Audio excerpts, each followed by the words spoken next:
Hi అండి. ఈరోజు మనము ఎంతో పురాతనమైన చరిత్ర కలిగిన కేరళలోని అనంత పద్మనాభ స్వామి గుడిని దర్శించుకుందాము. గుడి లోపలికి అడుగు పెట్టగానే చాలా బాగా అనిపించింది నాకు. చాలా ప్రశాంతంగా మొత్తం గుడి అంతా పెంకులతోటే ఉన్నది. కేరళలోని గుళ్ళన్నీ పెంకులతోనే ఉన్నాయి.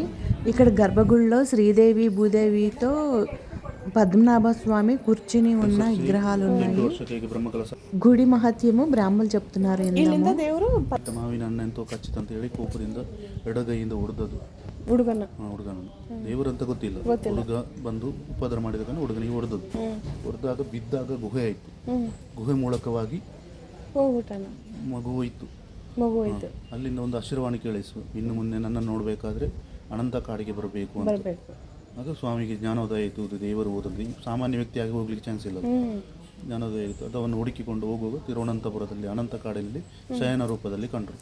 ಅದು ಈಗಿನ ತಿರುವನಂತಪುರ ಪದ್ಮನಾಭ ಕ್ಷೇತ್ರ ಅಂತ ಹೇಳುದು. ಇಲ್ಲಿಂದ ದೇವರು ಓದದಂತ ಕತೆ.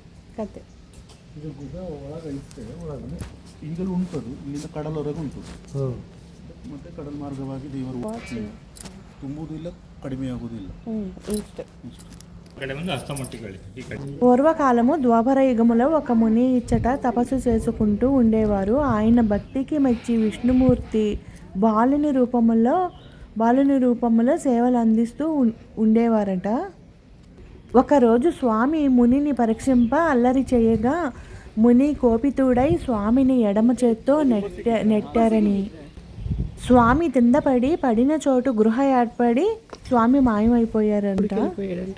ఆ ముని అప్పుడు తెలుసుకొని బాలుని రూపంలో వచ్చినది నా స్వామి అని ఆ గృహ ఎంబడి అవతలకి వెళ్తే అవతల అనంత కాడు అనే సముద్రము ఒడ్డున చేరారంట. అక్కడ ఆకాశవాణి పద్మనాభ స్వాములు నేను ఇక్కడే వెలుస్తాను, నాకు గుడి కట్టమని చెప్పగా అక్కడ గుడి కట్టారంట.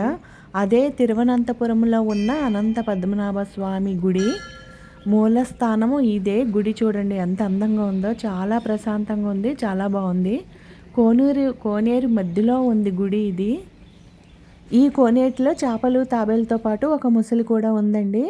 ఈ ముసలి మధ్యాహ్నంటప్పుడు స్వామివారి నైవేద్యం టయానికి వెళ్ళి స్వామిని దర్శించుకొని నైవేద్యం పెడితే తినేసి వచ్చి మళ్ళీ చెరులో ఉంటుందంట.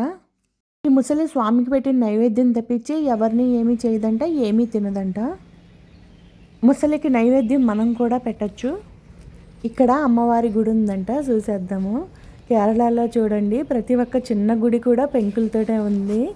ఎంత ముద్దుగా ఉందో, చాలా బాగా అనిపించింది నాకైతే. నా సంతోషానికైతే అసలు అద్దు లేదు. అమ్మవారు చూడండి ఎంత బాగుందో గుడి, పెంకులతోనే ఉంది. గర్భగుడి కూడా పెంకులతోటే ఉంది. అమ్మవారిని దర్శించుకుందాం మనము. అన్నపూర్ణమ్మ దర్శనం అయిపోయాక శివయ్యని దర్శించుకుందాము. శివాలయం ఉందని అన్నారు, ఇక్కడ శివుని గుడి ఉందని చెప్పారు. వెళ్దాము అక్కడికి. ఇక్కడ గుళ్ళు చాలా బాగున్నాయండి. నాకు ఏదో లోకానికి వచ్చినట్టు అనిపిస్తుంది. ప్రతి ఒక్క గుడి కూడా అలాగే ఉంది. ఇక్కడ పెంకులతో ఒక మంటపము లాగా ఉంది. దీని ముందరేమో బిల్వ వృక్షాలు ఉన్నాయి, చాలా ఉన్నాయి. ఇంకా ఏమేమో వృక్షాలు ఉన్నాయి. శివుని విగ్రహం కనిపించలేదు నాకు. ఇక్కడ శివుని విగ్రహం కూడా ఉంది, చాలా బాగుంది విగ్రహము. ఇక్కడ బోర్డు మీద వెట్ట కొరువన్ అని రాసింది, శివుని పేరు అనుకుంటా. వెట్ట కొరువన్ అని రాసింది. మరి ఇక్కడ కేరళలో ప్రతి ఒక్క బోర్డు మీద మలయాళంలోను కన్నడలోనూ రాసి ఉన్నాయి. కన్నడ ఉన్నది కాబట్టి మాకు చాలా ఈజీ అనిపించింది కేరళ ట్రిప్. ఇక్కడ చిన్న సెలయేరు పారుతుంది. ఈ సెలయేరుకి బ్రిడ్జి కట్టారు. బ్రిడ్జి చూడండి ఎంత బాగుందో, నాకు చాలా బాగా అనిపించింది అసలు.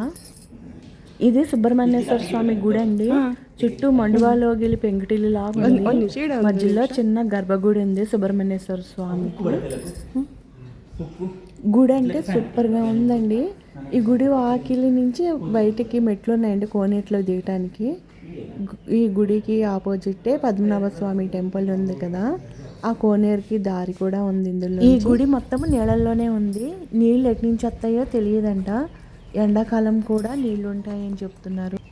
ఈ కోనేటిలోనే స్వామివారి వెళ్ళిపోయిన గృహ ఉంది కదా, ఆ గృహకి తలుపేసి తాళం వేసారు ఎవరు వెళ్లకుండా. అది దారి సముద్రం ఒడ్డుకి తిరువనంతపురము వెళ్ళొచ్చంట. నాకైతే స్వామిని దర్శించుకోగానే నమ్మబుద్ధి కాలేదు, ఇంత దూరం వచ్చామా స్వామిని దర్శించుకోవటానికి అని. మీకు నచ్చిందని అనుకుంటున్నాను. నచ్చితే సబ్స్క్రైబ్ చేసుకోండి.